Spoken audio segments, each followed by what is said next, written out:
Bonjour, 3 fois bonjour. Bienvenue dans ces premiers numéros d'Afrique Capable en format radio.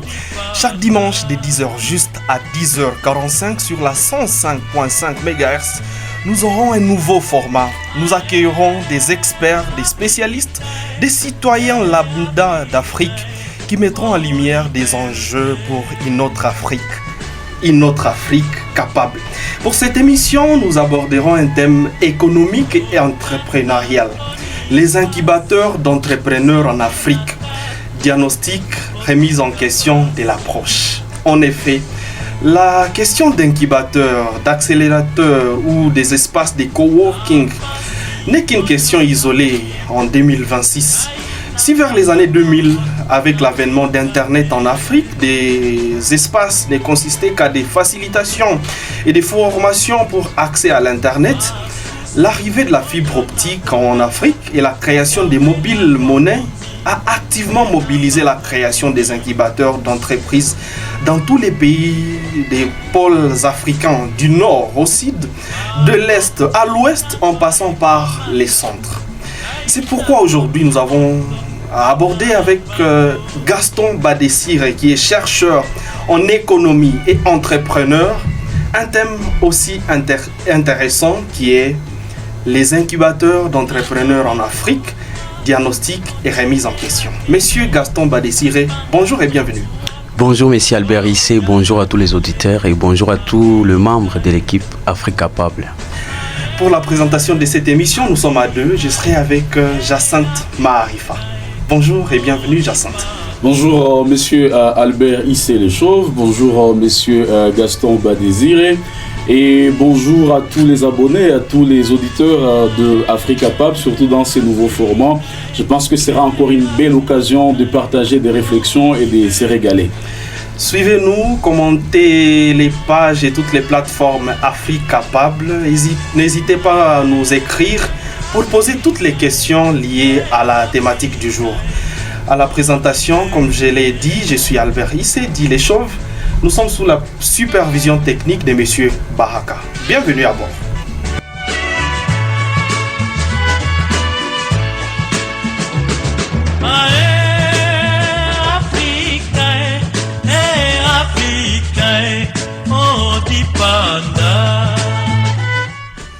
Les mots incubateur est sur toutes les lèvres dans toutes les grandes centres urbains. La Silicon Valley a désormais une grande résonance en milieu des affaires, surtout chez les plus jeunes qui considèrent la technologie comme un pilier important pour refaire la configuration des affaires en Afrique. Mais derrière cet engouement peuvent se poser aujourd'hui à l'ère de l'intelligence artificielle et du bousculement de l'ordre international des questions des fonds. Afrique Capable, dans ses numéros du 26 avril, de ses premiers numéros en format radio, préfère entamer la réflexion autour des questions essentielles. Et pour commencer, j'ai envie de demander à Monsieur Gaston, qui est notre invité, quel est l'état des lieux des incubateurs en Afrique? Merci beaucoup Monsieur Albert Les Chauve. C'est une joie d'être ici pour parler de cette question. Et non seulement parce que je suis économiste et c'est une question qui m'intéresse, aussi enseignant, aussi entrepreneur. Et curieusement, j'ai un jour bénéficié de l'incubation parce que vers les années 2017, nous avions été la meilleure entreprise où nous avons été lauréats des startups à Goma. On fabriquait des lomos. Et donc, nous avions eu au moins 6 mois d'incubation dans une structure dont je ne vais pas citer le nom. Alors, quel est l'état des lieux des incubateurs en Afrique?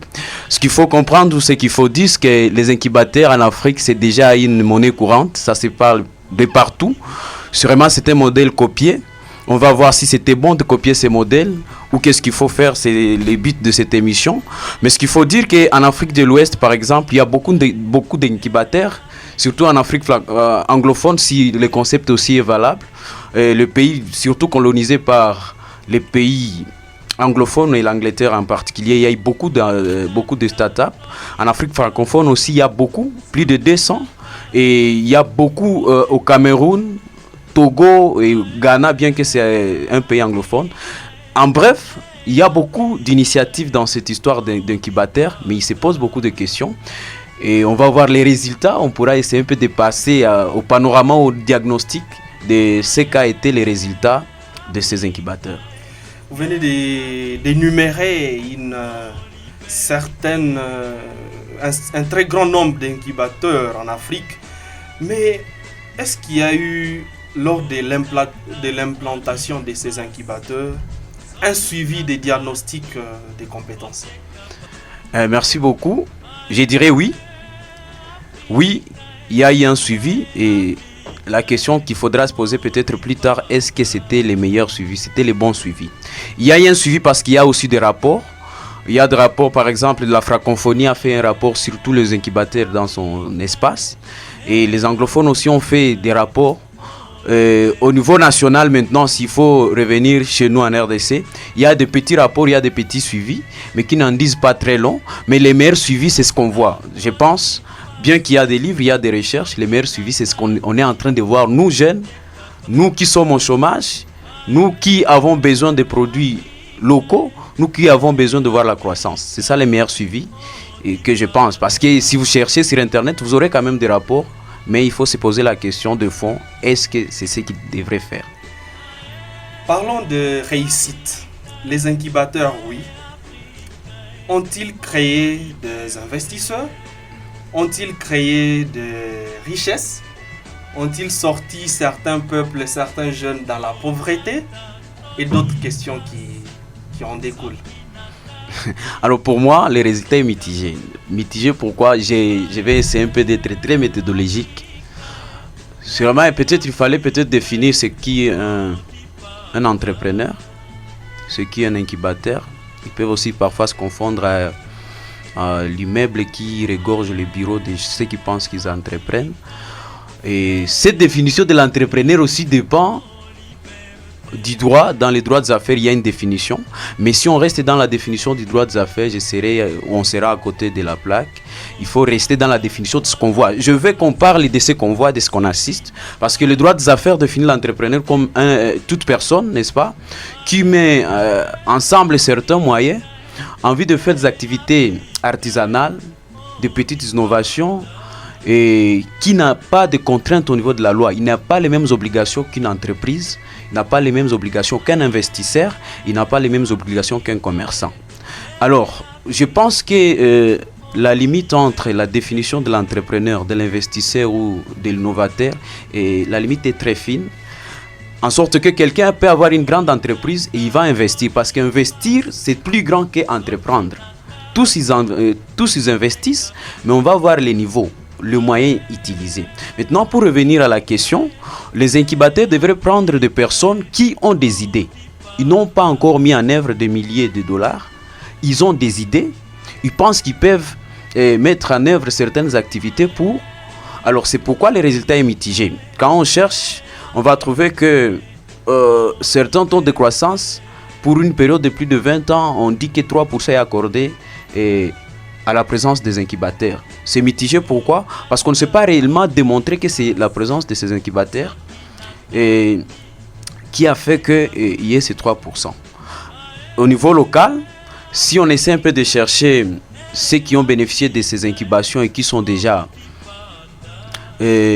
en train d'évoluer, je pense que c'est aussi mitigé parce qu'il faudrait prendre en compte la durée. Je disais ici que nous avions bénéficié, nous, de 6 mois. Je ne sais pas s'il y a une incubation ici de plus de 6 mois encore. Normalement, l'incubation devrait prendre plus de 5 ans. Le problème en Afrique, vous allez voir que les entrepreneurs ne font pas plus de 5 ans. Je connais ceux qui ont bénéficié des incubations et qui ne sont pas encore sur le marché, ne sont plus sur le marché. C'est pourquoi moi, j'ai dit que les résultats seraient mitigés. D'où une raison de faire une recherche à publier maintenant pour bien scripter ces résultats. On pourra revenir, il y aura des raisons évidentes ou probantes. C'est la question que je voudrais poser. Pourquoi vous critiquez aussi négativement ces résultats? Est-ce parce que vous, personnellement, vous avez échoué? Ou alors c'est sur base d'un grand nombre des amis ou des collègues entrepreneurs qui ont été aussi incubés mais qui n'ont pas réussi? Bien, je critique ces résultats sur base de lamentation des entrepreneurs d'abord. ça c'est très réel, si vous regardez ce qu'ils disent. C'est sur base aussi du modèle utilisé, au regard du modèle d'incubation à l'est de la RDC et dans beaucoup de pays africains.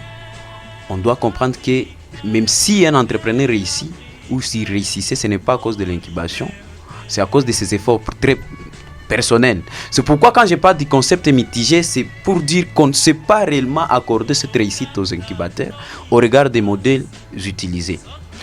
Peut-être s'il faudra revenir sur ces modèles, mais si je reste sur votre préoccupation, combien de chômeurs on a? Combien d'entrepreneurs ont donné du travail aux gens?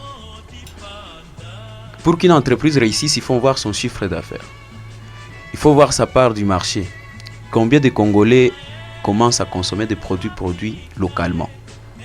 Là encore, il y a un problème. Ceux qui sont entrepreneurs, la plupart des fois, lorsque vous regardez les outputs qu'ils ont, il y a au moins 99% de ce qui vient de l'étranger. On n'a rien, on n'exploite pas nos ressources. C'est parmi les problèmes et les solutions, c'est parmi les problèmes qui donnent lieu aux solutions que moi je vais proposer pour qu'on sorte de cette fossé. Je pense qu'on regarde du taux de croissance, on regarde du taux de chômage, on regarde de la quantité importée.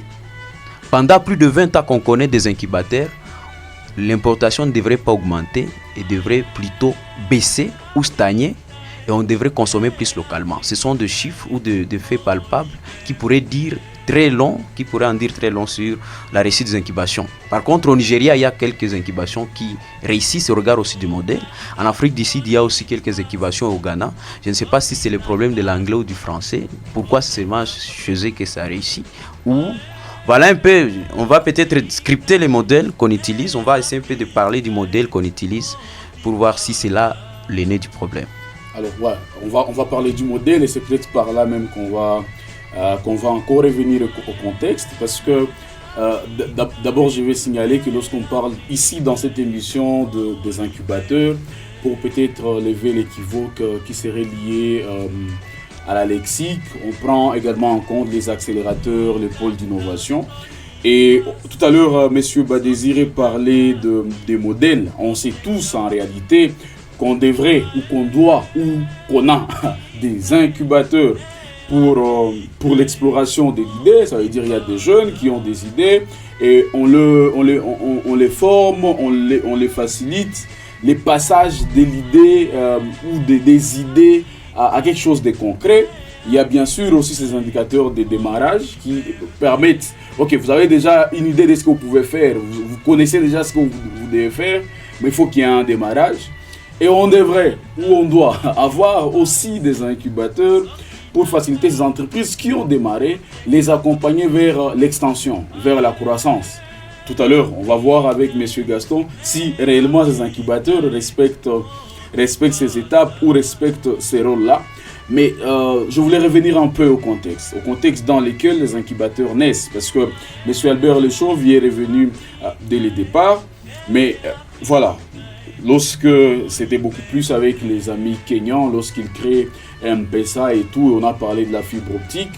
Maintenant, il y a des incubateurs, ce qu'on appelle des incubateurs, des accélérateurs, ou des jeunes qu'on estime avoir, dont on estime un certain raté dans les cas de l'éducation classique, des gens qui ont fait, je ne sais pas, l'économie, qui ont fait l'étude des entreprises, la gestion. On estime que l'école classique ne les a pas suffisamment aidés. Et on s'est dit, on peut vous accueillir dans des incubateurs pour vous former, pour vous faire accéder au savoir concret, pour vous faire accéder à la connaissance, pour vous faire accéder aux investisseurs, pour vous faire accéder au financement. Mais ces incubateurs eux-mêmes, ils ont besoin de survivre. Ils ont besoin de moyens pour fonctionner. Et au final, nous avons des incubateurs qui maintiennent, parce que tout à l'heure on parlait de la période, qui maintiennent les entrepreneurs ou les jeunes qui ont été formés dans leur sillage pour les présenter en produit, n'est-ce pas? Et là, c'est la question de fond qui est là et que je vais poser. Lorsque les incubateurs viennent en Afrique, ils viennent résoudre quoi? Lorsque l'on lance les incubateurs en Afrique, la mouvance des incubateurs, quel est le problème? Parce que là, on parle de l'entrepreneuriat. Et lorsqu'on parle d'entrepreneuriat, il y a d'un côté un problème et d'un autre côté, quelqu'un qui apporte la solution. Ça, au moins, ce sont les bases de l'entrepreneuriat. C'est pourquoi il y a l'aspect innovation dans l'entrepreneuriat. Alors déjà, qu'on parle des incubateurs d'entreprise, pour mieux analyser, pour revenir sur des résultats et faire une analyse objective, qu'est-ce que les incubateurs sont venus résoudre en Afrique? Quel en était l'état des lieux lorsqu'ils arrivent? Et aujourd'hui, quel en est l'état des lieux? Là, on pourra objectivement évaluer les résultats. Qu'est-ce qu'ils sont venus résoudre en Afrique?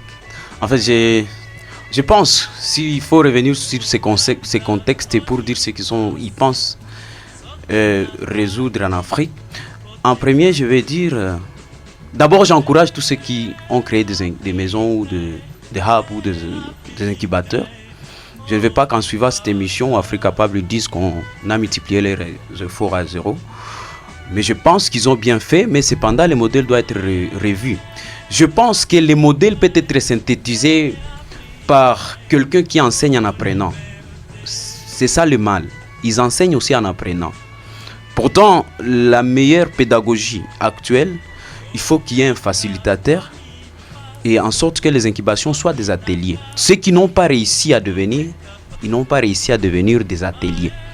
Les incubateurs eux-mêmes, quand vous scriptez au moins quelques incubateurs ici, par exemple à Goma, vous allez trouver que tous ils n'ont pas d'entreprise, n'ont pas réussi dans l'entreprise. Oui, leur entrepreneuriat, c'est l'incubation. Leur entrepreneuriat, c'est déjà l'incubation. C'est-à-dire ils ont aussi encore beaucoup à apprendre, ils sont encore en train d'en prendre. Ils sont en train de tester aussi un modèle. Voilà, c'est ça le mal. Si on parle de l'entrepreneuriat, ça veut dire, moi, mon entreprise, ce que je crée, c'est l'incubation. Ouais. Donc là, je suis en train d'entreprendre et vous venez apprendre. Au même moment que vous apprenez l'entrepreneuriat chez moi, je suis aussi en train d'entreprendre. Je suis en train de tester un modèle. Alors, tous on teste. C'est ça le problème. Et pourtant, dans l'incubateur, il y a le concept de mentor. Pourtant, dans des notions de leadership et de mentorship, vous devez être mentor lorsque vous avez réussi quand même. On doit vous faire cette confiance. C'est pourquoi déjà le modèle de base est très mal construit. Deuxièmement, je ne crois pas qu'ils savent où se trouve la solution. Ils savent que ce qu'il faut résoudre, c'est la pauvreté par voie de création d'entreprises, desquelles vont donner du travail aux jeunes et il y aura une croissance économique, il y aura des nouveaux millionnaires et des nouveaux milliardaires, mais malheureusement, ils ont construit leurs incubateurs sur une mauvaise fondation. Voilà un peu ce que je peux dire concernant cette question de M. Marie. J'ai envie de savoir que faire face à ces problèmes de base. Mais j'ai peur. J'ai peur qu'on ait déjà identifié les problèmes de base. C'est pourquoi j'aimerais qu'avec M. Gaston, on creuse encore. Parce que déjà, on est revenu sur le problème du fait qu'on ne peut pas apprendre à entreprendre aux gens si on est aussi en train de l'apprendre. Si on est en train de les prendre comme échantillon, comme un peu comme des cobayes. Il faut soi-même réussir. Il faut soi-même réussir. On est revenu sur ça. Mais parce qu'on parle du problème de base, j'aimerais qu'on creuse avec Gaston. Est-ce que les problèmes aussi, ce sont ces incubateurs ou c'est carrément aussi le climat des affaires? Tout à l'heure, c'était une virgule. Ouais, tout à l'heure, M. Gaston Badésiré a mis une virgule en disant est-ce que c'est un problème de langue? Car il était en train de comparer la réussite des startups au Nigeria, au Ghana ou encore en Afrique du Sud. Est-ce que les incubateurs ne se sont pas invités sur un terrain qui était déjà marécageux et où carrément ils n'ont pas assez de pouvoir pour élever la pente? Bien, en fait, je vais répondre doublement. Je vais donner la première réponse et cette fois-ci je vais me contredire. Mais les deux, je voudrais qu'elles soient des vraies réponses à moi. Oui, il y a les problèmes de climat des affaires. Et le climat des affaires, c'est trop grand, c'est trop vaste, c'est une notion très vaste. Le climat, c'est un système, il y a beaucoup d'indicateurs qu'on doit voir lorsqu'on parle du climat des affaires. Mais je pense, si je pars maintenant au deuxième niveau, il devrait être là pour résoudre aussi le climat des affaires. Je ne crois pas qu'on doit commencer par résoudre le climat des affaires pour entreprendre, mais on doit soit faire les deux au même moment, soit entreprendre pour résoudre ce climat des affaires. Moi, je ne sais pas si ce que je vis ou ce que j'ai remarqué dans notre économie a changé ma perception académique d'abord et même la perception réelle. Je ne crois plus qu'il faut commencer par résoudre les problèmes du climat des affaires. Je crois qu'il faut que les gens acceptent de faire avec ces climats, que le climat des affaires soit une constante, ce soit une variable dont on n'a pas besoins ou sur laquelle on n'a pas la force, qu'on se concentre là où on peut agir. Pourquoi je l'ai dit? Parce qu'il y a plusieurs pays qui avaient des climats d'affaires très compliqués que les nôtres, mais qui ont réussi à créer des entrepreneurs. L'histoire de la Chine, bien que le modèle chinois est très complexe, et d'ailleurs ça sera parmi les angles d'idées ou les propositions, il y a d'autres pays qui souffrent, je pense, au Venezuela, certains pays de l'Afrique, de l'Amérique latine, ils n'ont pas de meilleurs climats d'affaires, mais quand même ils créent des millionnaires. Bien que vous pouvez dire qu'il y a beaucoup de chômeurs, il y a ceci, là on crée des millionnaires et des milliardaires. Peut-être à la fin je vais parler de pourquoi il faut créer des milliardaires, pourquoi il faut créer des millionnaires, peu importe le taux de chômage et de l'effet des... On va checker aussi. Depuis que les incubateurs existent, est-ce qu'ils ont déjà produit des millionnaires? Ça on va voir. Et on va trouver la meilleure réponse peut-être. C'est que moi je pense comme la meilleure ou la cause qui fait assez qu'on n'a pas de meilleurs millionnaires ou des milliardaires. Pourquoi quelqu'un est millionnaire depuis 2000 ans jusqu'à aujourd'hui n'est pas milliardaire? Quand en Chine, chaque semaine, on crée un milliardaire. C'est ça, je me dis qu'il y a beaucoup de... Alors, moi, je situe les problèmes à 3 niveaux. Le problème est situé au niveau des incubateurs, le problème est situé au niveau des incubés et le problème est situé au niveau du gouvernement. Pourquoi je mets le gouvernement au 3e niveau? Parce que dans les pays africains, je trouve les gouvernants comme des dieux. Et on n'a pas de force. Dans ma langue maternelle, on dit qu'on ne prend pas la main des dieux. Passons ici. Alors, ces gouvernants aussi... Déjà, ils ne passent pas déjà. Là. Il est là, ils sont là, on n'a pas la force sur eux. C'est pourquoi nous allons nous concentrer en premier lieu où les résolutions prioritaires sur les incubateurs et les incubés. Et là, pour la troisième catégorie de problèmes, on va essayer un peu de dire ce qui devrait être. Parce qu'il y a ce qui est déjà. Ouais, mais si...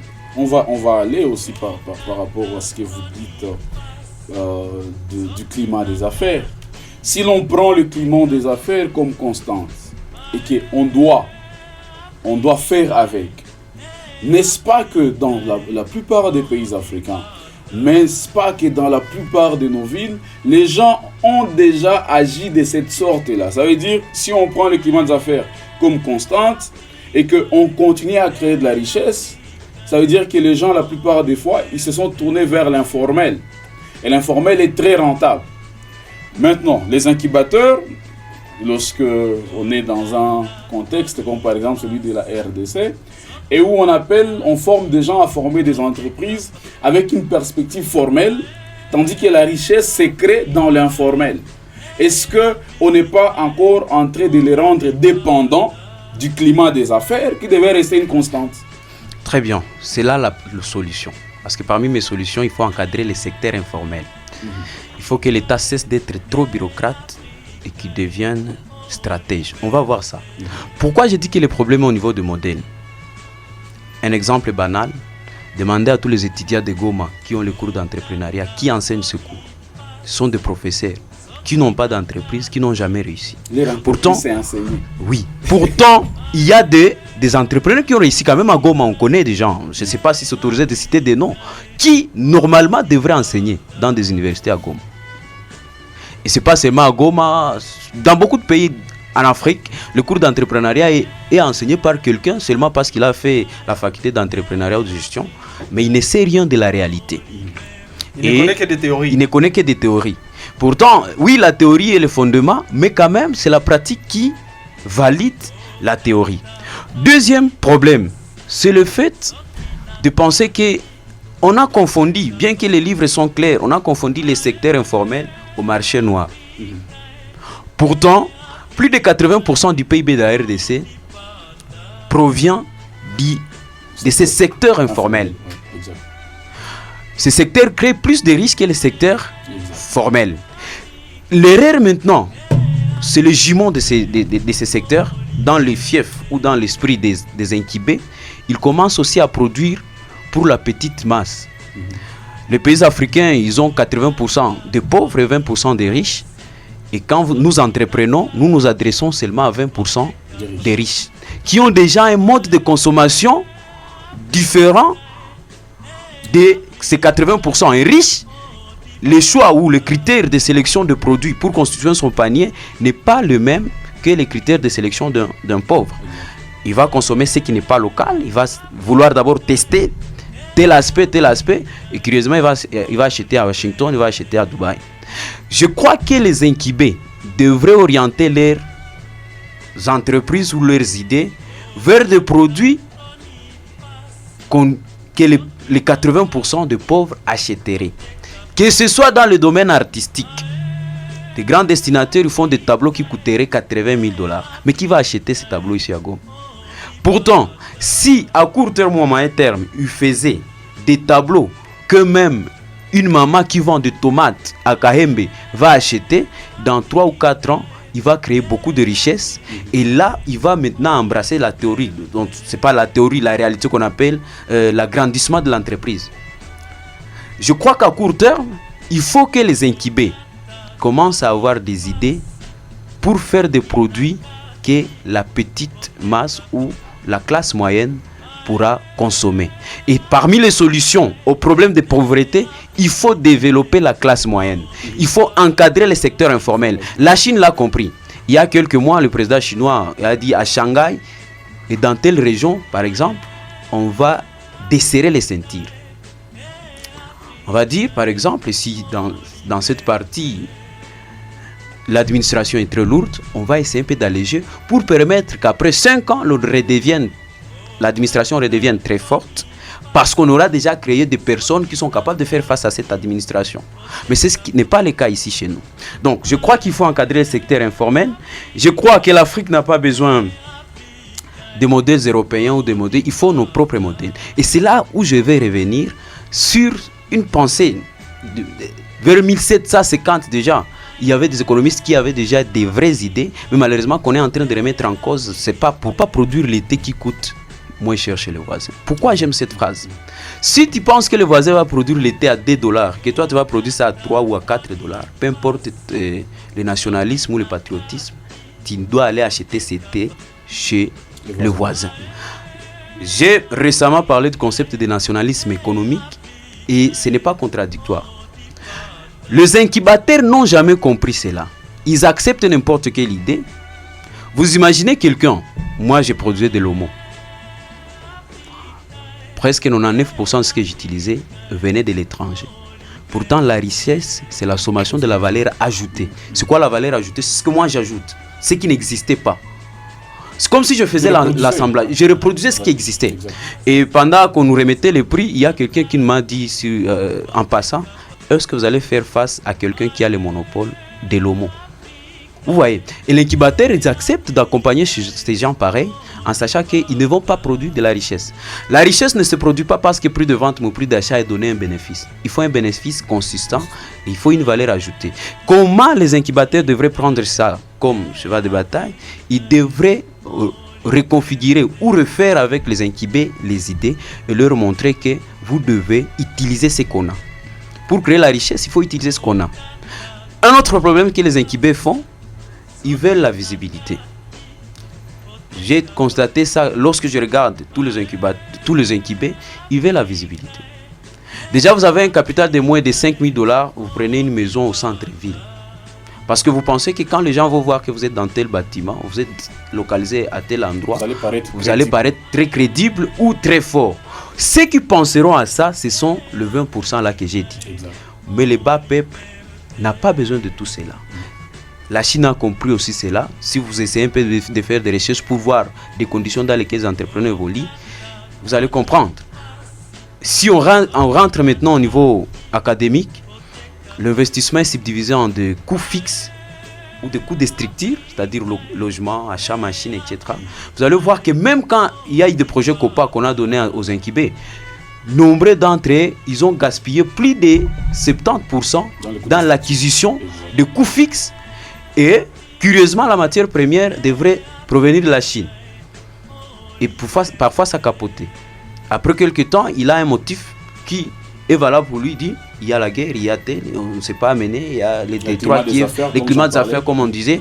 Mais pourtant, il y a d'autres entrepreneuriats qu'on devrait faire ici à Goma, qui ne devraient pas demander qu'on aille à l'étranger. Et tous ces motifs-là devraient être anéantis. Ouais, mais quand vous parlez de ça, est-ce que déjà les problèmes, ce n'est pas le fait que les incubateurs, en tout cas la plupart d'incubateurs ou d'accélérateurs, suivent déjà un modèle, je dirais, européen ou américain. Tout à l'heure, on a parlé de la Silicon Valley. Parce qu'il y a des choses qu'on ne comprend pas, au fait, avec les incubateurs. au final, nous avons de très bons présentateurs de pitch que de gens qui produisent du gain.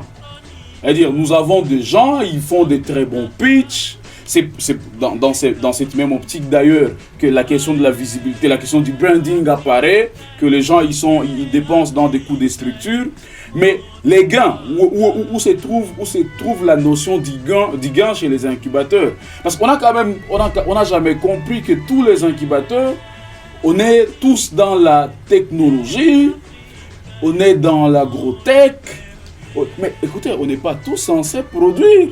On peut être entrepreneur dans la distribution, oui, dans la conservation, c'est ça, dans la logistique. Il n'y a pas de modèle. Ouais. Pourquoi tous on veut produire? Les incubateurs apprennent les gens à produire, et souvent produire un produit qui serait réservé aux 20%, comme notre invité l'a dit, est souvent un produit qui n'est pas permanemment consommé. C'est-à-dire, si je produis des tableaux, c'est un exemple, et que c'est réservé aux 20% des riches. Mais lorsqu'on m'achète un tableau, deuxième, troisième tableau, le riche a déjà son salon déjà décoré. Ça veut dire que je vais changer de milieu pour aller encore présenter un produit qui paraît très nouveau. Et ça, c'est un problème. Et pourtant, pendant ce temps-là, il y a une maman qui aussi a remarqué un problème, ce n'est pas d'acquisition ou d'approvisionnement en braise dans tel quartier, qui a construit un dépôt avec un capital peut-être de $3 000 et qui chaque mois a au moins la capacité d'avoir un gain de $180 minimum. Et cette maman-là, qui connaît déjà gérer avec les agents de la fisc, qui sait qu'elle est dans l'informel et qui ne se laisse pas aller dans le respect des normes entre guillemets fiscales dans un climat des affaires déjà tordu. La problématique alors, c'est quand on sort de l'incubateur, quand on est accompli et qu'on est présenté comme produit. Déjà, on vous a appris comment créer une entreprise, on vous a appris comment être en règle avec les fils, on vous a tout appris sauf à nager dans l'informel. Et comme on le disait tout à l'heure, l'informel est confondu au marché noir. Alors, lorsqu'on parle du modèle, Monsieur Gaston, je vais revenir sur la question.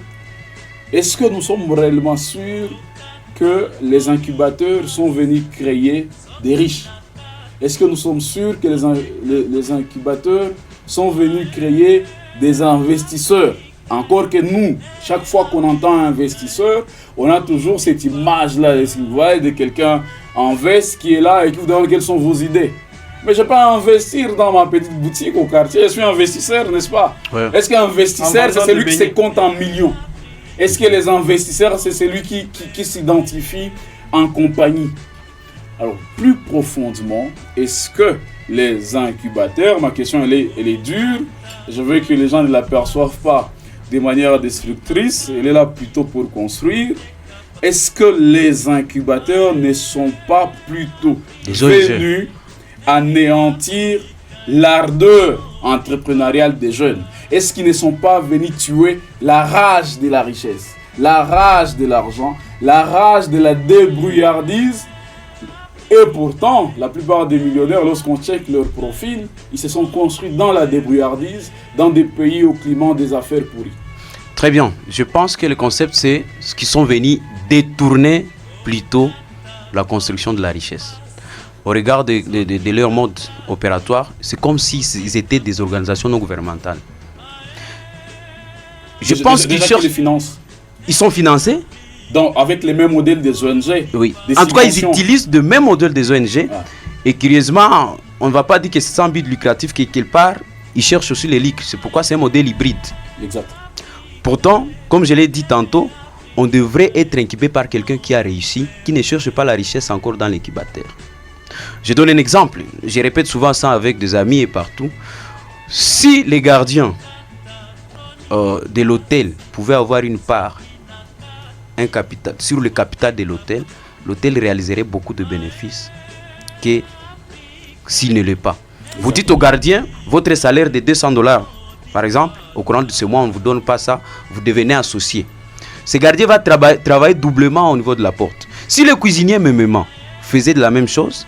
Je crois que si les incubateurs étaient des gens qui ont réussi, on devrait parler du parrainage et non de l'incubation. J'ai discuté avec un ami récemment, j'ai dit, dans certaines régions de la RDC, par exemple à Butembo, un papa qui a beaucoup d'argent qui fait la Chine, un jour il décide de partir avec son enfant à Chine, il montre comment ça se fait, et puis il rentre et quelques temps après, l'enfant devient aussi un grand commerçant. Sans passer par des maisons d'incubation, il devient un grand commerçant. Il a été parrainé. Je crois que le modèle, si on peut très synthétiser ça, à un certain moment, il faut que les incubateurs comprennent qu'ils doivent restructurer les idées et utiliser la main-d'œuvre locale, adapter les entreprises à de main-d'œuvre locale parce que la main-d'œuvre coûte trop cher. Utiliser les ressources naturelles que nous avons, transformons d'abord les ressources naturelles parce que l'importation coûte aussi très cher. Il fallait aussi parrainer, n'est-ce pas? Faire en sorte que tout le travailleur ait des parts dans l'entreprise, comme ça sera une incitation. Donc, travailler avec des modèles d'incitation. Il faudrait l'industrie adaptée aux réalités locales. J'ai donné un exemple, 80% des pauvres vont produire pour 20% qui ont déjà des modèles de consommation et d'ailleurs qui partent consommer ailleurs. Il faudrait aussi chercher des secteurs encore qui donnent de l'argent. J'ai essayé un peu de lever l'équivoque ici. Je connais des gens qui sont millionnaires depuis 2000 ans. Mais jusqu'à aujourd'hui ne sont pas déclarés milliardaires. Je me pose toujours des questions. Comment on peut être millionnaire pendant 20 ans dans un pays où vous êtes les seuls? Ceux qui ont mal investi. Et leurs investissements, parfois, c'est comme s'il y a des fuites de capitaux dans les pays. Je pars consommer, par exemple. Vous allez voir qu'à Goma, il y a beaucoup d'hôtels. Et c'est une activité rentable, mais pas comme on l'aurait voulu. Ils n'ont pas atteint l'optimum. C'est pourquoi, quand je pars à l'hôtel, je consomme de l'argent. Cet argent part à l'étranger parce que tout on importe. C'est une fuite de capitaux. On devient de plus en plus pauvre. C'est pourquoi les deux classes, les pauvres deviennent de plus en plus pauvres et les riches deviennent de plus en plus riches. Mais les riches, ils ont un plafond qui ne dépasse pas parce qu'ils ne créent pas de valeur ajoutée. Parce qu'ils ne produisent pas. Alors, on n'a plus assez de temps. Mais il y a quand même une question aussi qui doit être évoquée. Oui. C'est la question de la spécialisation. Comment on peut imaginer des incubateurs qui forment en tout? Parce que tout à l'heure, on parlait du parrainage. Oui, oui. On a un incubateur qui est là. Tu amènes une idée en agriculture, en technologie, une idée. Ils forment en tout. Comment résoudre aussi ces problèmes? Parce que si on parlait du parrainage, on aurait des incubateurs spécialisés. C'est pas dans l'agrotech. Alors, comment on peut aussi aborder la question de la spécialisation des incubateurs? Parce qu'on l'a vu avec la petite enquête que nous avons menée, la plupart d'incubateurs en RDC, au Burkina, au Togo et même chez nos amis de l'Afrique de l'Est qui ont essayé de répondre à l'enquête, ce sont des fourre-tout. Oui. Peut-être si je répondrai à cette question en concluant. Je pense que pour que ces entrepreneurs, les incubateurs comprennent qu'ils doivent se spécialiser, il faut qu'ils comprennent les réalités. Exact. Il faut qu'ils comprennent les réalités. Il faut qu'on déconstruise les modèles d'incubation actuels et qu'on reconstruise un modèle adapté aux réalités. Je veux que ceux qui vont créer des incubateurs soient des gens qui ont réussi dans l'entrepreneuriat, soit des gens qui ont des entreprises qui ne cherchent plus de l'argent dans l'incubation, mais qui cherchent à créer d'autres millionnaires, d'autres milliardaires. Et ça, c'est dans le modèle de parrainage, dans le modèle où on utilise les ressources locales, dans le modèle où on considère les secteurs informels, dans le modèle où on utilise la main-d'œuvre locale. Parce que cette main-d'œuvre, une fois qu'elle a de l'argent, c'est elle encore qui va encore acheter auprès de ces entrepreneurs. Il y aura ce qu'on appelle l'effet multiplicateur. Et cet effet multiplicateur va conduire à des ruissellements encore de la richesse, comme s'il y avait une source d'eau qui fuite et les gens vont devenir des riches. On va supprimer la classe des pauvres, on sera quand même avec une classe moyenne. Voilà comment on peut sauver cette économie. Nous disons énormément merci à M. Gaston Badesiré. C'est par ces messages que nous sommes en train de clôturer cette émission Afrique Capable, ces nouveaux formats de la radio. C'est un grand plaisir de t'accueillir, M. Gaston, dans ces premiers numéros. Plaisir partagé avec vous aussi, avec tous les auditeurs. Merci beaucoup à Jacinthe Marifa qui m'a accompagné dans la présentation. Merci à vous. Un très grand plaisir à vous tous, auditeurs, auditrices, et vous tous qui m'avez accompagné ici. Nous sommes une très grande équipe. Je vais demander qu'on puisse s'applaudir. Binevol, Amani, Esther, Abdallah, Amani, Patience, Torizetou, Joseph Katousele, Monsieur Baraka, nous vous disons merci et nous vous invitons chaque dimanche à suivre cette émission Afrique Capable, chaque dimanche de 10h juste à 10h45. Ciao.